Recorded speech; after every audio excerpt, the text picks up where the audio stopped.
Hi everyone, welcome back to my channel doctor Priyanka Shukla official. मैं आपकी doctor Priyanka और आप है मेरे चैनल पे यूट्यूब पे देख रहे हैं तो सब्सक्राइब कर लीजिएगा। फेसबुक पे मैंने ये वीडियो डाली है तो फॉलो कर लीजिएगा। तो आज का ये जो वीडियो है वो होने वाला है Q&A, यानी कि क्वेश्चन एंड आंसर राउंड, जो कि मैंने अगस्त में पूछा था। उसके बाद इतनी बिजी हो गई मैं, तबीयत ख़राब रही, कहीं कुछ कि मैं आंसर नहीं कर पाई और सारे इंपॉर्टेंट क्वेश्चन थे। और मैंने डाला था अपने इंस्टाग्राम स्टोरी पे कि सारे टेक्निकल क्वेश्चंस मुझसे पूछे जाएं, तो उन क्वेश्चंस के आंसर मैं करने जा रही हूँ, जो कि बहुत इंपॉर्टेंट क्वेश्चंस थे और मैं बना नहीं पाई वो वीडियोस के लिए। I am extremely sorry. चलिए व्लॉग स्टार्ट करती हूँ और बहुत ज़रूरी इन्फॉर्मेशन शेयर करती हूँ आप सभी के साथ।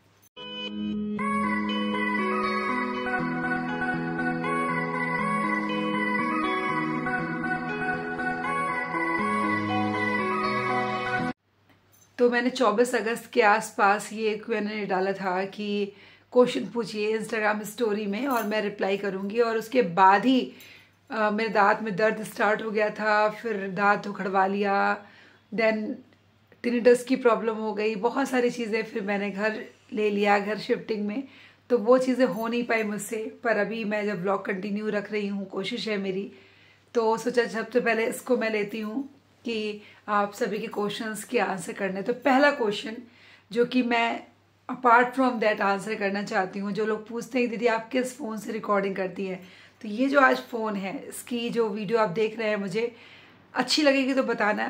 कंपेयर टू जो मैंने रोज़ वीडियो डाली हैं, अदर वीडियोज़ होती है, ये आज मैं बना रही हूँ Redmi Note 13 Pro।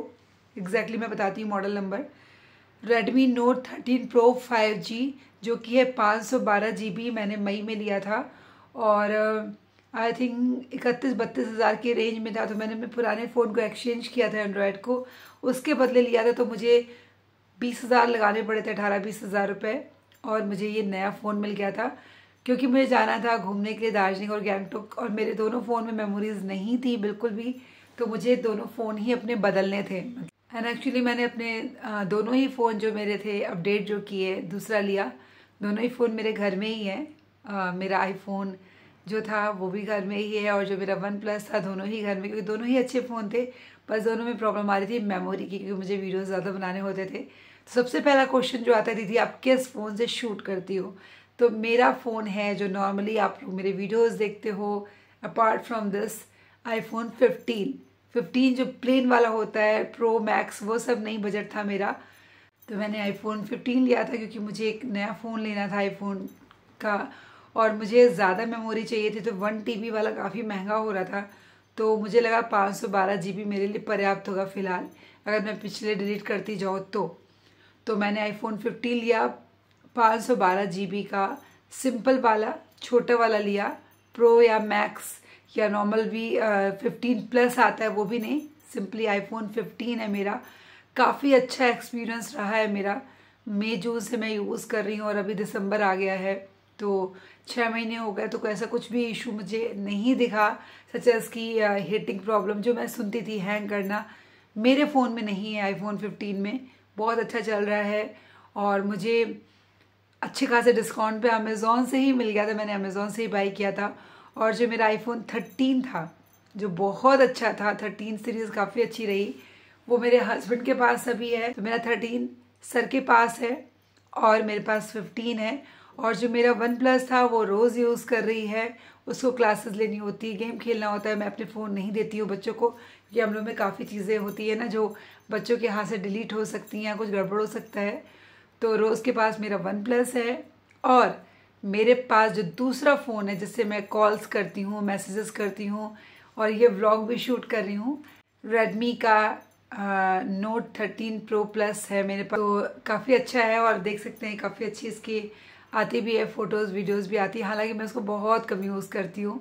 आईफोन की आदत पड़ जाने के बाद ना एंड्रॉयड में फिर मज़ा नहीं आता है एक्चुअली। तो मेरा फ़ोन आईफोन है जिससे मैं सारे शूट करती हूँ, क्लैरिटी बहुत ज़्यादा होती है, आप सब इंजॉय भी करते हो मेरे वीडियोस को। तो पहला क्वेश्चन यही था कि कौन सा फ़ोन यूज़ करती हो, तो यही था मेरा आंसर। और क्वेश्चन ले लेती हूँ, जल्दी जल्दी मैं ले लेती हूँ, जो कि अनु शर्मा ने पूछा था, यार टिफ़िन सीरीज़ क्यों नहीं आ रही है? तो टिफ़िन सीरीज़ इसलिए नहीं आ रही है, उस टाइम की तबीयत भी ठीक नहीं थी मेरी, और कुछ लोगों ने सलाह दी कि बंद कर दो, नज़र लग जाती है। हालांकि मैं इतना ज़्यादा बिलीव नहीं करती थी चीज़ों में, पर उस टाइम ऐसी कुछ परिस्थितियाँ थी ना कि मैं कंटिन्यू टिफ़िन सीरीज़ लाती थी एवरी डे। और मुझे ऐसा डीएम आने शुरू हो गए थे ना कि क्या दीदी आपकी तबीयत नहीं ख़राब होती क्या, कभी आप कभी बीमार नहीं पड़ते हो, रोज़ टिफ़िन वीडियोस बनाते हो। तो उसके बाद मेरी जब तबीयत ख़राब हुई ना, तो मुझे कुछ ऐसा डर सा लगा कि शायद रोक देना चाहिए कुछ टाइम के लिए, क्योंकि एक तो जिम्मेदारी हो जाती है, रोज़ सुबह उठना, टिफ़िन बनाना, पैक करना, शूट करना, तबीयत भी ख़राब चल रही थी। तो मुझे लगा कि इस तरह से 10-15 मिनट कम से कम मेरे बचते हैं। ऐसे उठ के टिफ़िन बनाना हो तो थोड़ा देर में भी उठती थी, चलता था। और उस तरह मुझे 5:30 बजे उठ जाना पड़ता था, फिर 6 बजे उठ के भी मैं काम कर लेती थी। तो टिफ़िन वीडियोस मैंने इसलिए बंद कर दिए थे। अब मैं कुकिंग वीडियोस ला रही हूँ, not in the form of tiffin videos but in the full form, कि पूरे मैं रेसिपीज़ लेकर के आ रही हूँ। देखिएगा जाकर के मेरे चैनल पे बाटी चोखा का डाला था मैंने, और पराठा का डाला था, और चाउमीन का डाला था। तो ऐसे मैं वीडियोस अब लाती रहूँगी। सेकंड क्वेश्चन है जो अरुणिमा ने पूछा, केवीएस में जॉब अप्लाई करने के लिए क्या क्या क्वालिफिकेशन होनी चाहिए फिर फॉर नॉन टीचिंग। तो केवीएस के लिए देखिए बीएड, बीटीसी, सीटेट ये मस्ट है। नॉन टीचिंग स्टाफ के लिए अलग अलग कैटेगरी के लिए अलग अलग क्वालिफिकेशंस होती हैं।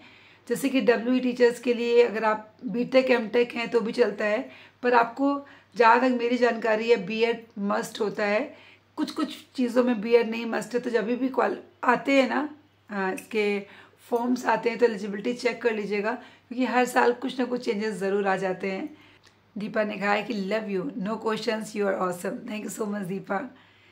एक क्वेश्चन है ईला श्रीवास्तव जी का, दीदी आप बहुत अच्छी हो। Thank you. तो एक पर्सनल क्वेश्चन था, हालांकि मैंने इसमें बोला था सिर्फ टेक्निकल क्वेश्चंस। फातिमा जी का क्वेश्चन है कि क्या आप और सर अलग कास्ट से बिलोंग करते हो? मैं भी बोहरा हूँ। तो जी हाँ, हम लोग की inter caste inter religious marriage है, तो हम लोग अलग कास्ट से बिलोंग करते हैं। सेकंड क्वेश्चन है आई एम लव 07, मेरी बेटी को आशी दीदी से मिलना है। सो स्वीट, थैंक यू, ज़रूर मिल लेंगे बेटा। रेणुका जी का क्वेश्चन है, मैम आप कहाँ से हो? लखनऊ में कि प्रयागराज में? आपके यहाँ घर अच्छा है पुराने वाले घर से? तो रेणुका, मैं हूँ बेसिकली गोरखपुर की रहने वाली, पर अभी मेरे हस्बैंड की पोस्टिंग है प्रयागराज में। इसके पहले मैं मनकापुर रहती थी। और हाँ, हमने नया फ्लैट बाय किया। इसके पहले सेम अपार्टमेंट में रेंट में थे, फिर हमने नया फ्लैट अपना बाय कर लिया। तो थैंक यू सो मच। अपना सपनों का घर है, तो आप सबका इतना प्यार मिलता है, बहुत अच्छा लगता है। Thank you. अगला क्वेश्चन है शुचि का, आप व्लॉग कैसे बनाती हैं, कुछ टिप्स दे दीजिए। तो व्लॉग देखिए ऐसे बनाती हूँ। व्लॉग बनाने के लिए ना पहले आपको एक सोचना पड़ेगा कि आप क्या करना चाहती हैं। Means cooking vlog, fashion vlog, daily vlogging, जो भी आपका एक मोटो है, जो भी आप करना चाहती हैं वो करें। फिर उसको एक अच्छे तरीके से प्रेजेंट करें, एक अच्छा कैमरा क्वालिटी, अच्छी रोशनी, अच्छा तरीका, तो ज़रूर आपकी मेहनत रंग लाएगी। तो जैसे आपसे बातें कर रही हूँ ऐसे ही व्लॉग बना लेती हूँ मैं। रोज़ी बानू ने बोला है कि आपका नेचर बहुत ही अच्छा है दीदी। थैंक यू सो मच रोज़ी। बेबी डॉल ने बोला है आप कभी छत्तीसगढ़ आ रही हैं मैम? अभी तो कोई प्लानिंग नहीं। एक्चुअली क्या है ना, मेरे हस्बैंड है गवर्नमेंट एम्प्लॉई, तो हमें छुट्टियां मिलती हैं, जाड़े की छुट्टी, गर्मी की छुट्टी और एक ऑटम ब्रेक। तो उसमें कहीं ना कहीं हमारा प्लान हो जाता है, तो ऐसे हम लोग का आना जाना नहीं हो पाता है। और इतना बड़ा देश है, मन तो बहुत करता है घूमने का हर जगह, पर पॉसिबल नहीं होता है। बच्चों की पढ़ाई भी है ना, और फिर फाइनेंशियली भी आपको बहुत ज़्यादा खर्चे लगते हैं कहीं आने जाने में। तो कभी कोई ज़रूरत पड़े तो ज़रूर आऊँगी। मन तो करता है पूरा भारत घूमने का, और घूमेंगे भी तो कभी ना कभी ज़रूर आएंगे। अगला क्वेश्चन है प्रीति तिवारी का। तो उन्होंने पूछा दीदी मुझे भी बताना कौन सी ऐप से एडिटिंग करते हो? तो टिकटॉक टाइम से लेकर के आज तक 5 सालों से मैं इन शॉर्ट ऐप से एडिटिंग करती चली आ रही हूँ। इसके अलावा मैंने किसी और ऐप को टच भी नहीं किया। और भी अच्छे अच्छे ऑसम ऐप्स पड़े हैं, पर इन शॉर्ट में मेरा एक बार हाथ सेट हो गया ना, तो मैं उसी से करती हूँ। क्योंकि मुझे कोई बहुत ट्रांजिशन वीडियोज़ नहीं बनाने होते, सिंपल वीडियोज़ बनाती हूँ कंटेंट वाले, तो उसमें मेरा इन शॉर्ट से काम चल जाता है। तो मैं इन शॉर्ट ऐप यूज़ करती हूँ। पार्सल आ गया तो मैं जाना पड़ा। तो अदिति जी ने पूछा दीदी हेयर फॉल बहुत हो रहे हैं, कुछ बताइए। तो हेयर फॉल के लिए देखिए इंस्टेंटली मैं क्या करती हूँ, बालों को तुरंत नरिश करती हूँ। अभी परसों नरसों मेरा बहुत गंदा वाला हेयर फॉल हुआ, तो तुरंत मैंने क्या किया, जो मेरे पास हेयर ऑयल मैं यूज़ करती हूँ ड्रॉमैन का, तुरंत खूब ज़्यादा ऑयलिंग की, अच्छे से 1 से 1.5 घंटे के रखने के बाद शैम्पू किया, कंडीशनर लगाया, तुरंत बालों का झड़ना रुक जाता है। कई बार क्या होता है, हम लोग कहीं बाहर गए, धूल मिट्टी है, बालों में ड्राइनेस आ गया है, रूसी हो गई है, और इनर रीजंस में होता है हीमोग्लोबिन की कमी यानी आयरन की कमी, कैल्शियम की कमी। हर लेडी को एक मल्टीविटामिन ज़रूर लेना चाहिए। अपने डॉक्टर से भी पूछ सकते हैं, कोई ना कोई डॉक्टर तो आपके आसपास आपके होंगे ही, फैमिली डॉक्टर। तो अगर आपको हीमोग्लोबिन की कमी है, खून की कमी रहती है, तो एक सप्लीमेंट लें, अच्छा खाएं पिए, उससे काफ़ी होता है फ़र्क। अभी तो जाड़ा आ गया, पालक खाएं, चुकंदर खाएं, गाजर खाएं, तो उससे क्या होता है, बाल और स्किन अच्छी रहती है। तो ये एक रीज़न होता है। और बालों में दही लगा ले, अभी तो ठंड है, थोड़ा धूप वूप में अगर जा सकते हो आधे घंटे के लिए, तो बालों में दही लगा के बैठ जाए और शैम्पू कर लें, तो बालों का झड़ना काफ़ी कंट्रोल हो जाता है। और मैं बीच बीच में अच्छी अच्छी टिप्स लाती रहूँगी, जेन्युइनली जो मैं करती हूँ वो मैं ज़रूर लाती रहूँगी, तो इससे हेयर फॉल आपको कंट्रोल हो सकता है। अशोक जी ने बोला है, बस आप हमेशा ऐसे ही हंसते मुस्कुराते रहिए, god bless you. Thank you so much Ashok ji. मुझे नहीं पता कि आप कौन हैं, और मैं अपने हर वीडियो में आपके कमेंट को देखती हूँ, हर यूट्यूब वीडियो पे, हर इंस्टाग्राम वीडियो पे। आपका दिल से शुक्रिया। मुझे इस तरह के जो मेरे फैंस हैं, फैमिली है, वो मुझे इतना ज़्यादा भावुक कर देती है कि आपसे मेरा क्या रिश्ता है, बस यही रिश्ता है वीडियोस का। पर आपका होना मेरे लिए बहुत बहुत बहुत इम्पॉर्टेंट है। आप मेरे हर वीडियो पे होते हैं, मुझे नहीं मालूम आप कौन है। आपका दिल से शुक्रिया कि आप मेरे हर वीडियो पे अपना समय देते हैं, प्यारे प्यारे कमेंट करते हैं। अशोक जी आपको बहुत बहुत शुक्रिया। भगवान आपको बहुत खुशियाँ दे जीवन में, जो भी है आप बहुत ज़्यादा खुश रहें, आप दिल से आपके लिए प्रे है। और केडी दुबे इन्होंने बोला है कि आप बहुत क्यूट और अच्छी लगती है मैम, आपकी फैमिली बहुत प्यारी। थैंक यू सो मच के दुबे। पहले मैं आपको भी एक फेक आईडी समझती थी, लेकिन रिसेंटली मैंने देखा कि नहीं, आप एक रियल इंसान हो।